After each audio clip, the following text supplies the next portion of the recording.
Hi, hello. Magandang hapon po sa ating lahat ngayon. Welcome to Glenn Vegas Vlog po, mga Dabakads. At muli po natin na silipin ang ating mga ginagawa dito sa ating shop. At ngayong hapon pong ito, at bali tingnan natin yung mga ginagawa natin, mga sliding window, sliding door. At habang hinintay po natin ang ating mga kasamahan galing sa pag-install, at pagdating nila, bali magpiprepare naman kami ng mga fabrication dito sa precast. At habang nagpapabricate naman tayo ngayon ng ating pang-install bukas na sliding door. At yan nga po mga double cards, mga idol. At ito po yung ating French type na kulang-kulang 5 meters ang opening ng pinto niya. At napakalaki po ng pinto niya. Ito po, at medyo mabusisi talaga itong French type kasi isa-isang butas, malilit yung mga butas niya. Ayan, medyo malilit yung butas niya. Bali, 4 na panel yan.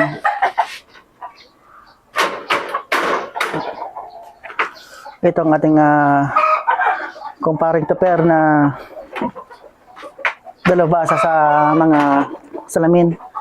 Parang taper. Medyo mahirap ba itong yung ginagawa? Mahirap? Mas mahirap ba ito sa ano? Pero matibay ang pagkagawa mo, no? Kasi nakita ko isa-isa mo nilalagyan ng mga ano yan?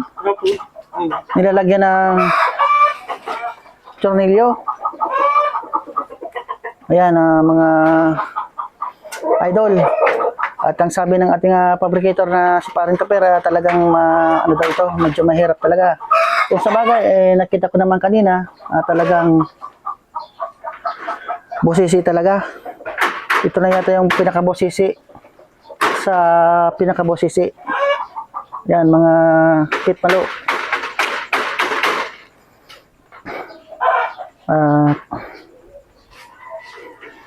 Bali, ito naman po yung pinabricate kagabi. Ito mga double cards yung pinabricate natin kagabi.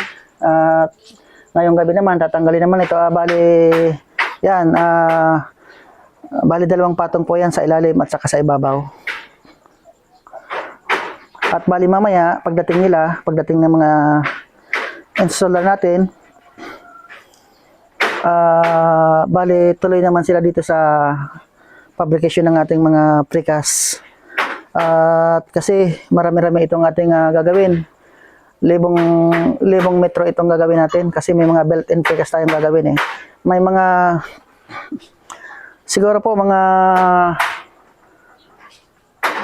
next month pagkatapos itong mga fabrication ng mga precast, tutok naman po tayo sa Pasagaw, Barangay Pasagaw, medyo malayo-layo po.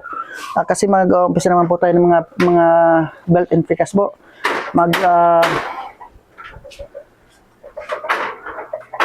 Magli-layout tayo ng mga building naman natin gagawin.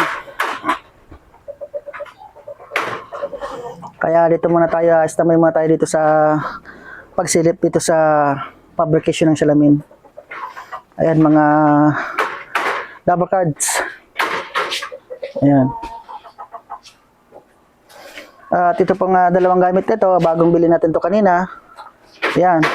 Para po yung gamit natin sa bawat group ay iba-iba ang talagang may kanya-kanya silang mga gamit. Kasi ito po talaga ang una kong pinupundar sa lahat, yung mga gamit, mga bagong gamit. Ang installer po natin mayroon na silang tigda 2 grinder at saka barina, drill. At ito po naman sa salamin, yan ang gamit na binili ko bago po itong 2 ito. At saka ayun. Yun, mga gamit pong yan. Kasi mahilig po talaga ako magpundar ng mga gamit pagdating sa business. Kasi yan ang una kong pinupuntirya, yung mga gamit. Kasi ayaw ko nung kapag naghihiwalay kami ng area, gusto ko yung talagang hindi kami kukulangin sa mga gamit, mga accessories sa aming trabaho. Yun po ang ating pinapundar. Tulad po ng mixer kong yon, Yun, yung mixer ko pong yun. Binili ko rin po yun.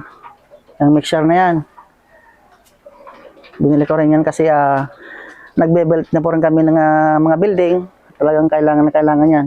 Ito naman po yung ating generator. Pag nagabi po tayo sa gubat na walang kuryente, yan po ang ating ginagamit. Kasi hindi po natin maiwasan na may mga medyo gubat tayong bagong layout na bahay na wala pang inabot ng kuryente. Kaya po prepare tayo sa mga bagay na dapat nating paghandaan. At ngayon, at habang nga po mga Dabarkads, talagang waiting naman po tayo sa ating mga kasamahan upang mapabricate naman po tayo ng ating mga concrete precast. Yan. Ito naman po yung pinakauna kong biniling puncher. Yan po ang tinatawag na 798 puncher sa mga sliding window. At ito po yung bago, magdadalawang linggo pa lang po to sa akin. Yan naman po yung 900 series na puncher.